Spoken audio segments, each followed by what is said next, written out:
Sena-chan, haba ng lalakaran mo. Yeah, practice lang. Haydi. Halika dito, baby. Halika dito. Nakikita ba siya? Oo. Green yung damit niya. Halika. Haydi. Ayun, kuya, oh. Kuya Arashi. 俺クヤじゃないよ。クヤだよ。なんで？お兄ちゃんのことでタガログクヤだよ。クヤ？だからお兄ちゃん、Kuya Arashi da yo. Dito na kami. Ang ganda kasi ng panahon ngayon, hindi mainit dahil alas 6 na siya ng gabi.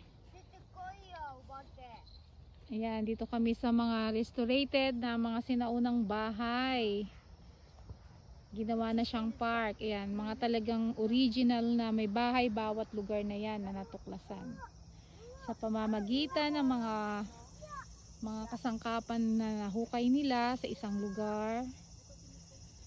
Masasabi nating during Stone Age dito sa Japan. Nung araw kasi dito, istaniman ng mga ubas. Ngayon, unti-unti silang nakakahukay ng mga kasangkapan na gamit sa kusina, mga kutsilyo na made of stone. Yung pala, 600 AD, isang lugar pala ito, isang village dito ng mga Hapon nung panahon na yon. Yan ang kanilang mga bahay. Ang ganda nga ng lugar eh, oh. Isang village yan dito. Preserve nila. Parang heritage na rin siya.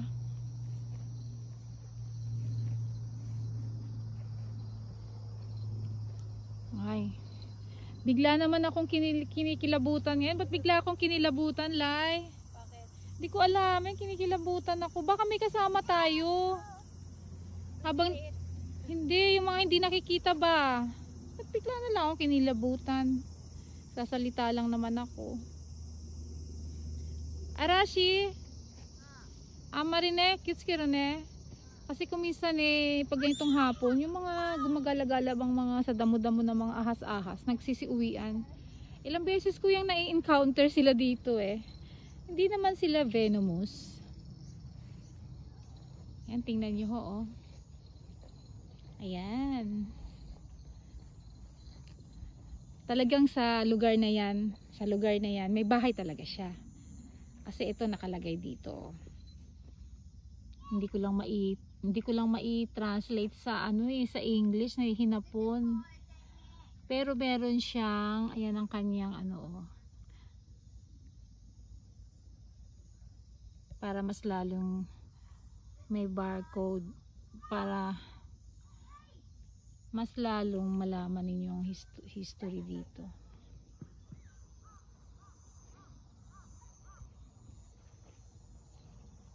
Lai, punta tayo sa kabila.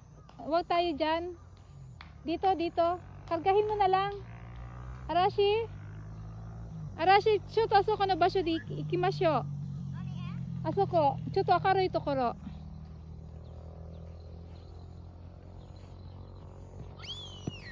Ang gandang pasyalan dito eh. Lakad-lakad din.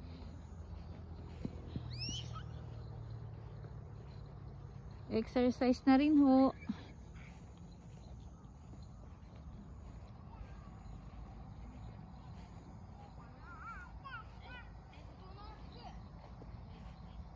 Ang ganda ng panahon ngayon dito.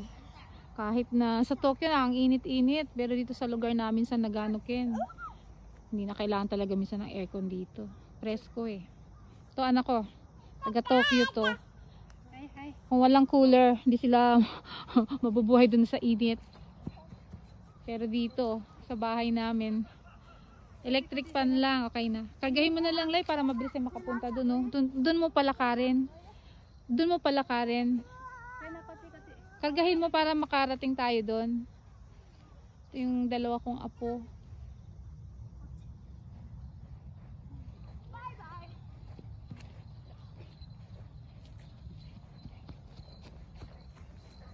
Ano, Arashi, takbo ka lang ng takbo.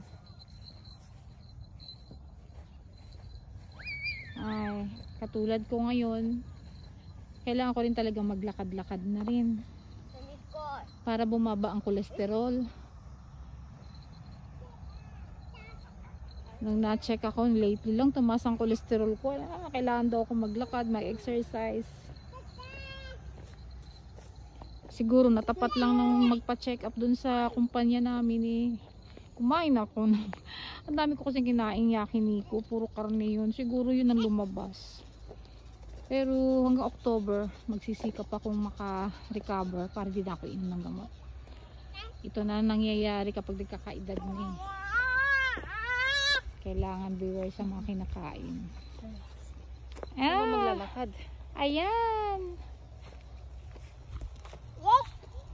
Ang aking anak at ang aking apo. Hi. Hindi naman siguro ako maano nito kasi may permiso namang ilagay ko sila sa vlog ko.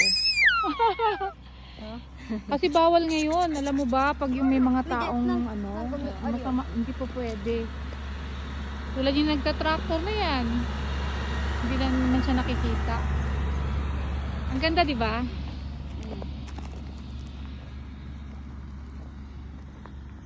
Oh.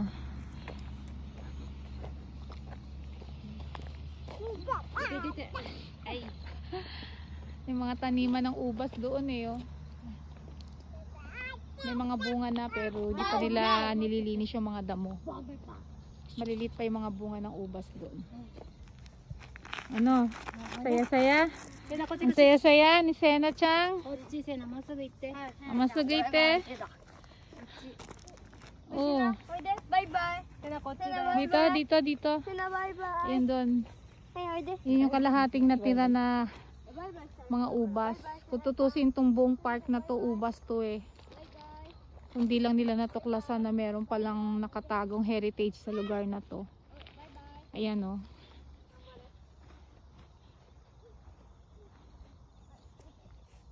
Walang translation sa English eh. Ito lang nakalagay.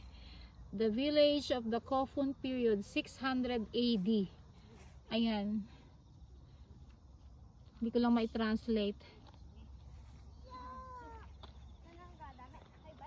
Ngayon yung kanilang, dito sa unahan na to, meron ditong bukal na yun pala ang nagsusupply ng tubig sa kanila. Hanggang ngayon nandyan pa rin dumadalo yung tubig.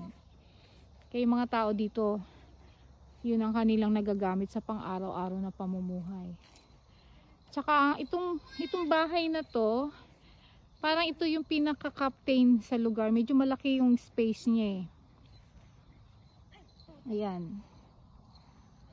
Tapos itong bahay na to, yung village nila, yung pagkain nila, itong imbakan ng pagkain. Kumbaga pinaka, ano nila, ref.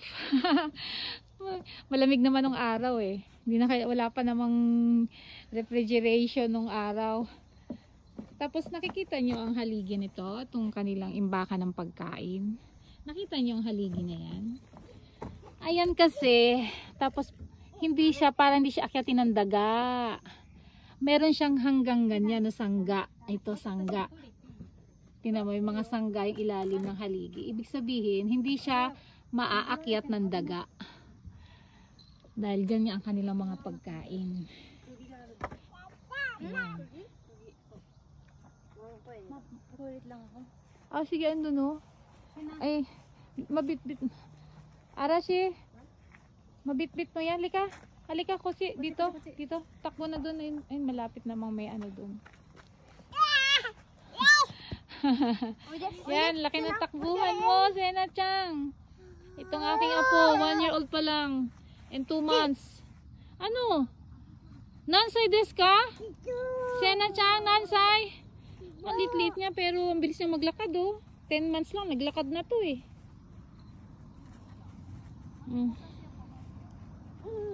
Ayun.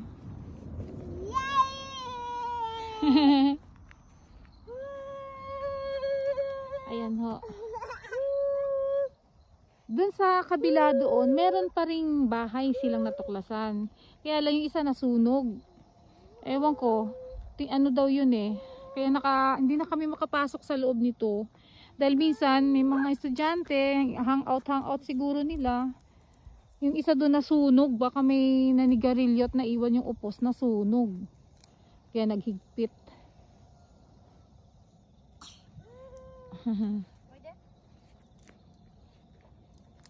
Ayan.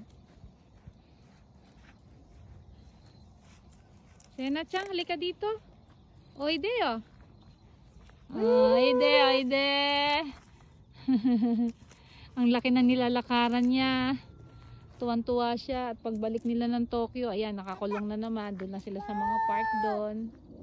Oh, wag mo isusubo ah. Oh, Dada! oh, ano?